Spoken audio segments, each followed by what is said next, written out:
Assalamualaikum warahmatullahi wabarakatuh. Selamat pagi semuanya. Hari ini kelompok kami akan mempresentasikan analisis laporan keuangan, pengaruh likuiditas, profitabilitas, dan aktivitas terhadap struktur modal pada perusahaan di Indonesia. Kelompok kami adalah kelompok 1 yang beranggotakan Sifaura Qayyum, Abdul Aziz Al-Ghifari, Delia Ruby, Yuliani Nurhayati, Dani Gare, Sindetonia, dan saya sendiri Egi Septia Prayudi. Dimulai dengan struktur modal atau debt to equity yang disingkat DER. Struktur modal adalah perimbangan atau perbandingan dari modal asing atau hutang dengan modal sendiri. Sasaran struktur modal atau target kapital struktur kombinasi utang, saham preferen, dan ekuitas biasa yang akan menjadi dasar penghimpunan modal oleh perusahaan. Brigham and Houston 2011 nomor 155. Jadi, rumus perhitungan struktur modal adalah total hutang dibagi modal sendiri. Asnawi dan Wijaya 2005 nomor 39. Struktur modal merupakan kombinasi antara berbagai komponen. Pada sisi kanan neraca, berdasarkan kedua definisi di atas, struktur modal diukur dengan perbandingan antara total hutang dengan modal sendiri atau debt to equity ratio. Selanjutnya akan dipresentasikan oleh Delia Ruby. Selanjutnya, di sini ada 8 fungsi struktur modal. Yang pertama, ada memaksimalkan pengembalian. Yang kedua, ada mengurangi resiko finansial.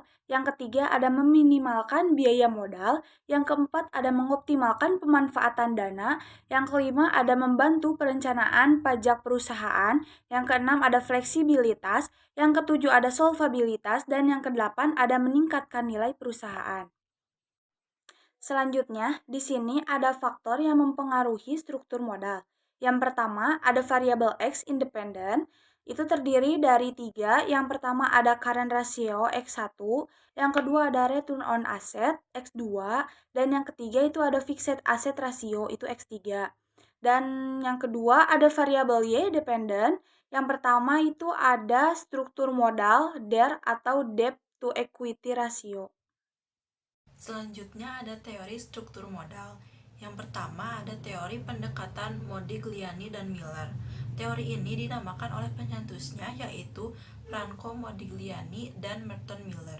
Teori ini terbagi menjadi 2, yaitu teori tanpa pajak dan teori dengan pajak. Yang kedua ada teori pecking order. Teori ini menyatakan bahwa tingkat keuntungan suatu perusahaan yang lebih tinggi akan memiliki tingkat utang yang lebih kecil. Secara spesifik, perusahaan memiliki urutan preferensi dalam penggunaan dana. Selanjutnya ada teori balancing. Teori ini menyeimbangkan komposisi hutang dan modal sendiri. Pada intinya yaitu menyeimbangkan antara manfaat dan pengorbanan yang timbul akibat penggunaan hutang.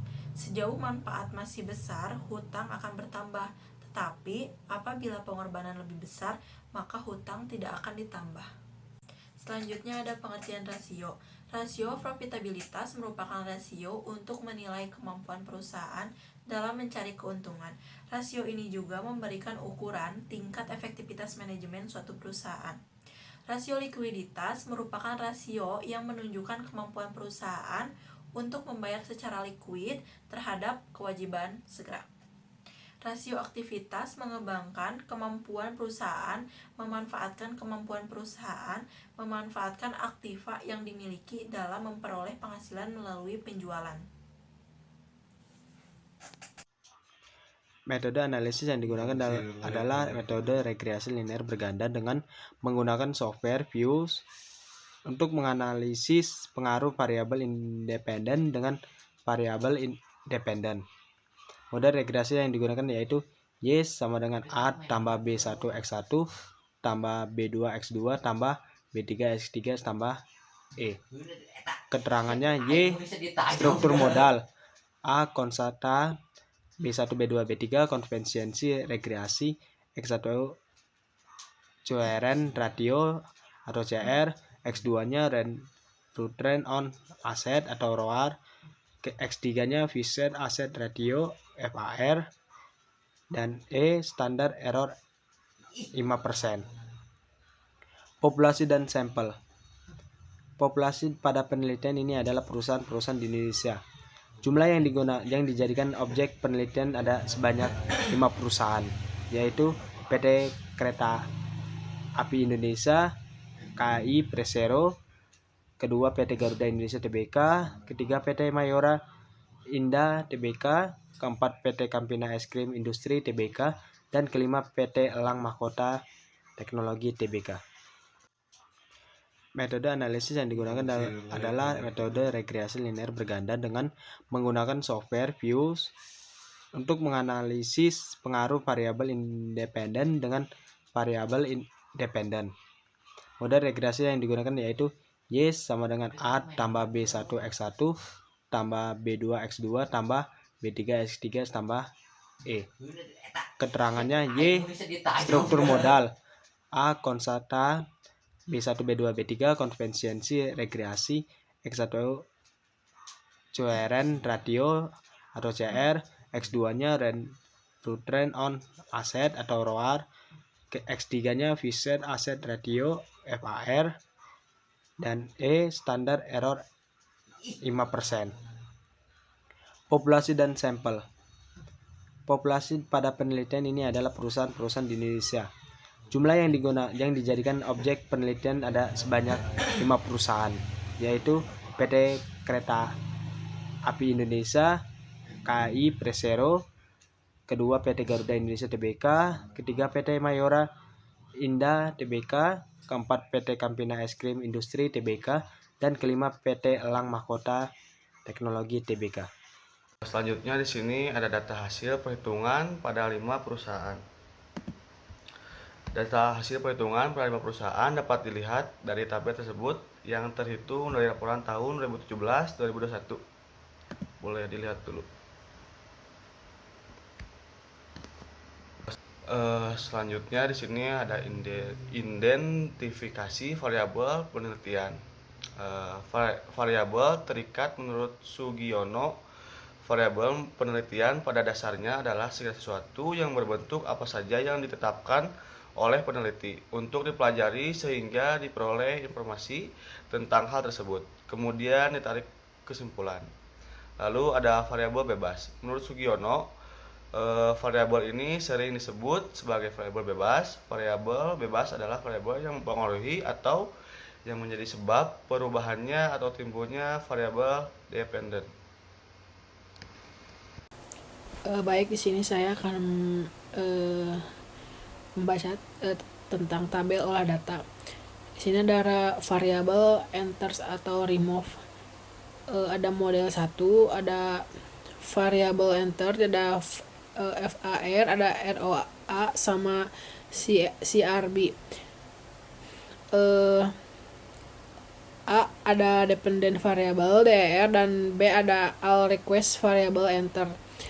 Ada model summary, model 1 ada R-nya 0,528, ada R square ada 0,279, ada adjusted R square ada 0,176, dan ada standard error of the estimate ada 153,7104. Nah, selanjutnya ada tabel ANOVA model 1, ada regression.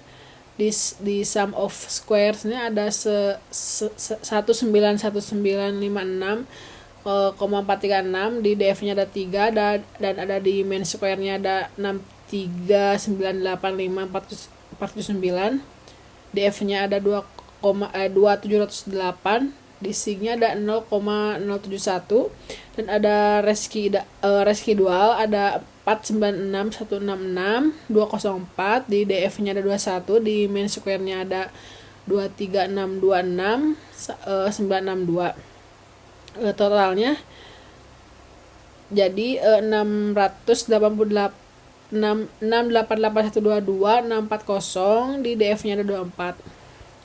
Selanjutnya ada di tabel koefisien. Model 1 ada konstannya 213 213.320. Di standar errornya ada 112,089. Di standar koefisien betanya 0. Di T-nya ada 1,903. Di sigmanya ada 0,071. Sekarang selanjutnya ada CR di negatif 0,177. Di standar errornya ada 0,077.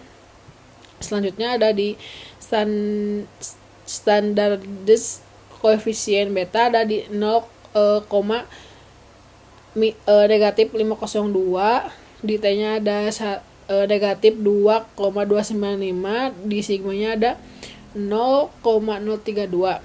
Selanjutnya ada ROA di Amsterdam Z-nya B ada 4,583. Dan selanjutnya ada di koefisien standar errornya ada 2,483. Selanjutnya ada di standar koefisien betanya positif 0,399. Di T-nya ada 1,846 dan di sigmanya ada 0,079. Dan terakhir ada di FAR di Amsterdam B ada negatif 875 dan standar errornya ada 1,355. Sama di koefisien betanya ada negatif 0,154 dan di T-nya ada negatif juga 6,4 dan sigmanya ada 0,526. Baik, di sini saya akan membaca tentang tabel olah data. Di sini ada variabel enters atau remove. Ada model 1, ada variabel enter, ada FAR, ada ROA sama CRB. A ada dependent variable DER dan B ada all request variable enter. Ada model summary model 1 ada R-nya 0,528, ada R square ada 0,279, ada adjusted R square ada 0,176, dan ada standard error of the estimate ada 153.71064. Nah, selanjutnya ada tabel ANOVA model 1 ada regression. Di sum of squares-nya ada 191956,436. Di DF-nya ada 3 dan ada di main square-nya ada 6398549. DF-nya ada 2708. Di sig-nya ada 0,071 dan ada reski dual ada 496166204. Di DF-nya ada 21. Di main square-nya ada 23626 totalnya jadi 688.640. Di DF-nya ada 24. Selanjutnya ada di tabel koefisien model 1 ada konstan. Konstannya 213.320. Di standar errornya ada 112,089. Di standar koefisien betanya 0. Di T-nya ada 1,903. Di sigmanya ada 0,071. Sekarang selanjutnya ada CR di negatif 0,177. Di standar errornya ada 0,077. Selanjutnya ada di standardized koefisien beta ada di negatif 502. Di T-nya ada negatif 2,295. Di sigmanya ada 0,032. Selanjutnya ada ROA di Amsterdam Z-nya B ada 4,583 dan selanjutnya ada di koefisien standar errornya ada 2,483. Selanjutnya ada di standar koefisien betanya positif 0,399. Di T-nya ada 1,846 dan di sigmanya ada 0,679. Dan terakhir ada di FAR, di answer B ada negatif 875 dan standar errornya ada 1,355, sama di koefisien betanya ada negatif 0,154 dan ditanya ada negatif juga 6,4 dan sigmanya ada 0,526.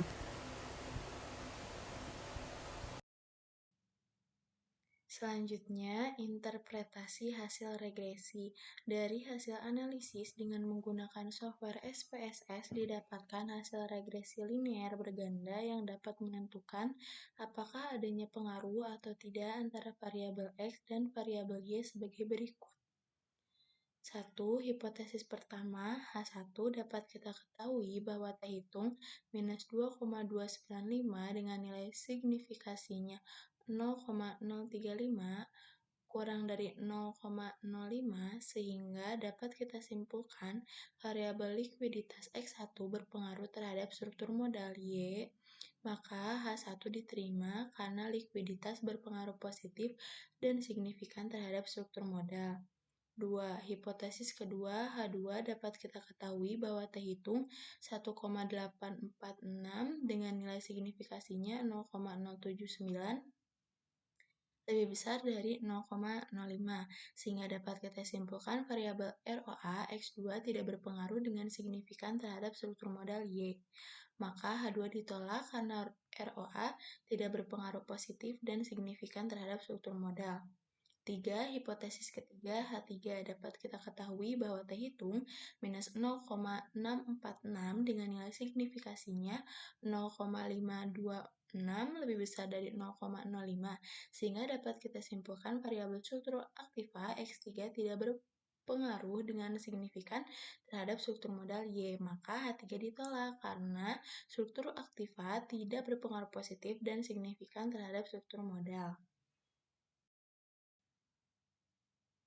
Yang terakhir, kesimpulan dapat disimpulkan pembahasan dan analisis di atas bahwa struktur modal pada setiap perusahaan ditetapkan dengan memperhitungkan berbagai aspek seperti kemungkinan akses dana, keberanian perusahaan menanggung risiko, rencana strategi pemilik, serta analisis biaya dan manfaat atau keuntungan yang akan diperoleh dari setiap sumber dana.